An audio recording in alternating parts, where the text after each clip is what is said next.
So now we're talking about named ranges. This is a very cool feature of Excel that allows you to assign a name to a group of data so that you can use it later. So we'll jump right in. Up here at the top on the Formulas tab is the Name Manager. This has a current list of all of the named ranges that you've created. So let's go ahead and create some. Our first name range is going to be all of the engagements put together into one named range. So if I select this entire column, this is a calculated column that's adding up our likes, comments, and shares.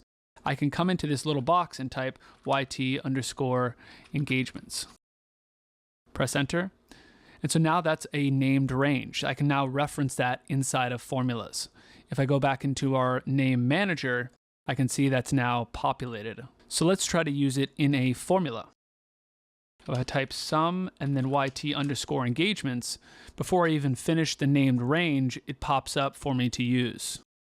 So I'll do that, and you can see Excel is selecting that, and that is the sum of the engagements. So it's basically a shorthand to allow you to use the same data set over and over again. Next, we'll do the same thing for views. Let's select that. Come up here and type YT_views, enter. And we'll find the sum of views using our named range. Just like that. Now let's use the average function on the same two named ranges. Type average YT_views. And those are the average number of views for that period. You can do the same thing for engagements. Round that off. And we're done. Another thing you can do with named ranges is create pivot tables with them.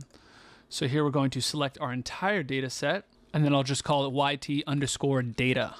Now if we come up to our Insert tab and click Pivot Table, instead of selecting a range, I can just type YT_data and place it on this worksheet. So we'll add views, likes, and the day. And just like that, we used a named range to create a pivot table.